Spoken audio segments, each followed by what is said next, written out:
Hello, God bless you. Welcome to today's episode on Be Revived. And I know your life, your business, your career, your marriage, your finances, and your ministry will experience a total revival in the name of Jesus. I remain your host, Evangelist God's Promise, Anthony.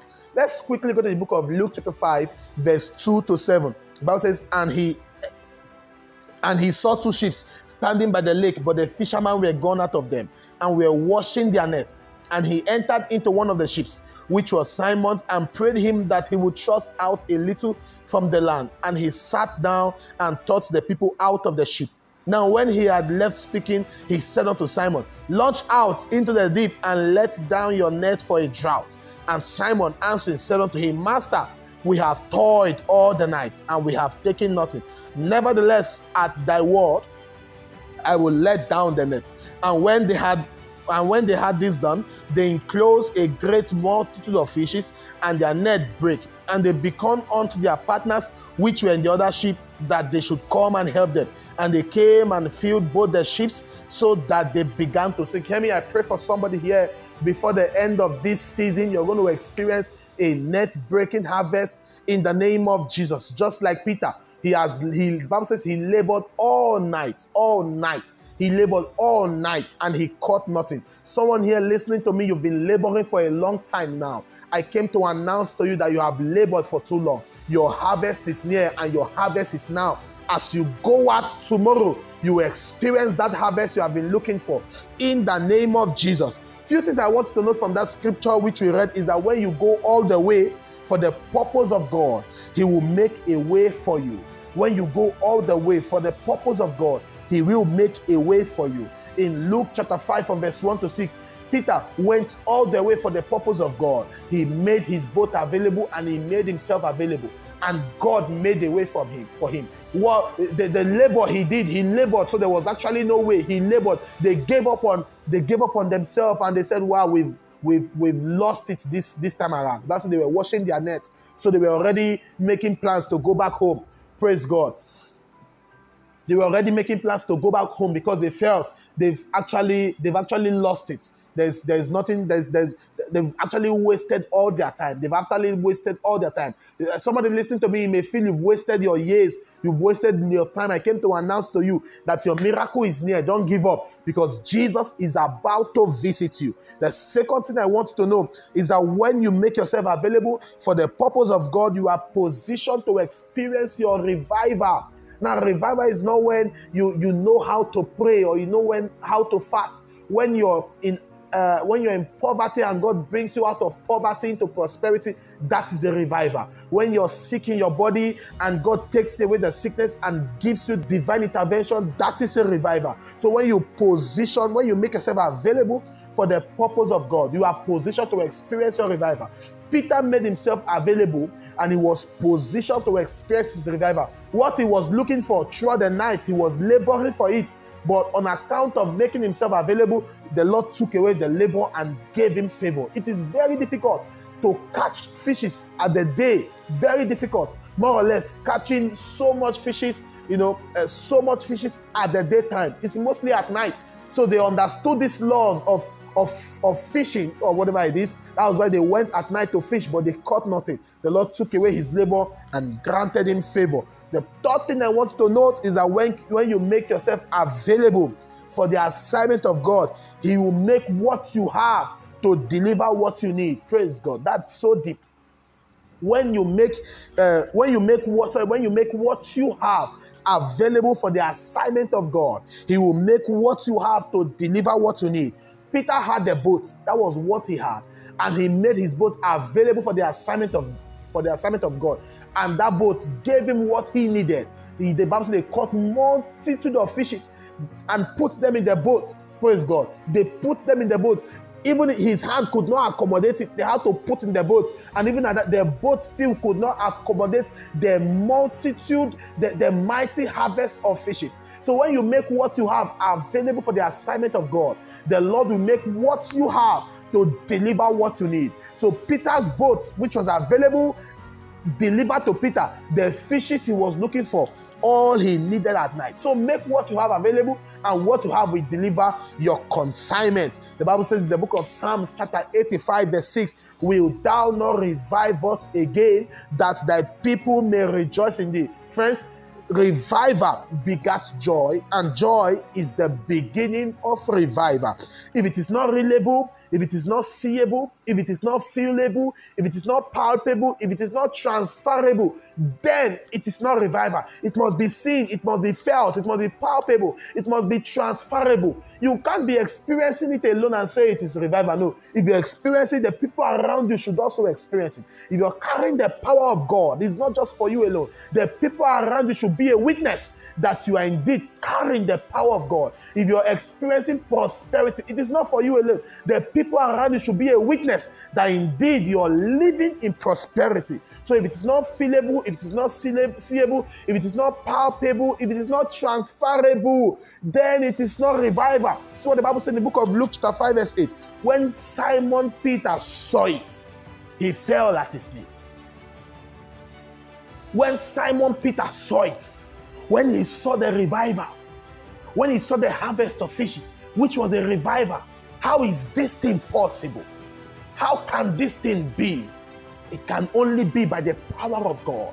It can only be when there's a release of the almightiness and the reviving power of God. How can this thing be? When he saw it, the Bible says he fell on his knees. You know that what? Conviction is the foundation of revival, and it begins by what you see. So on account of what Simon saw, he believed in his heart. Conviction was established in his heart, and he fell down on the knees of Jesus. So conviction is a foundation for revival, and it begins by what you see. You're trusting God for divine healing. Listen to me now. You're trusting God for divine healing, for God to heal you for God to heal you of your sicknesses. Stop seeing sicknesses. Stop seeing, maybe the doctor says you have cancer. Stop seeing cancer and stop seeing people that have died on account of cancer. No. Start seeing people that have been healed miraculously by God. People that were cancer patients and God healed them. Start seeing it. When you do that, you're building your conviction to receive your own revival, to receive your own healing.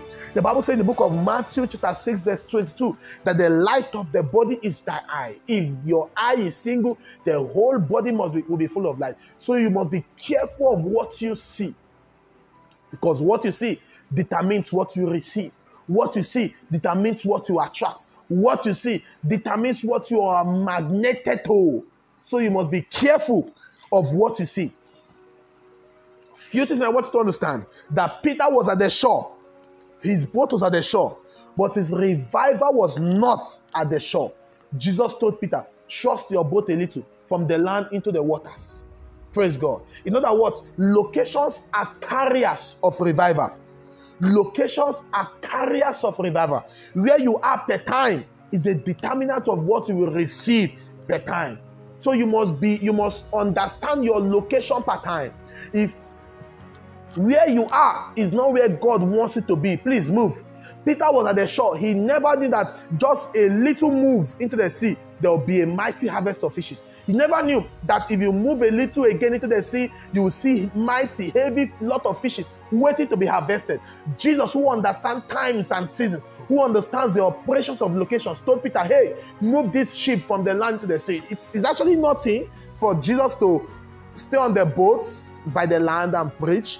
It's actually nothing, but because someone needs to see and believe, because someone needs to experience a revival, he told him, move your boat, and he did, and he caught multitude of fishes. So somebody listening to me, it may be that where you are now is not where your harvest is.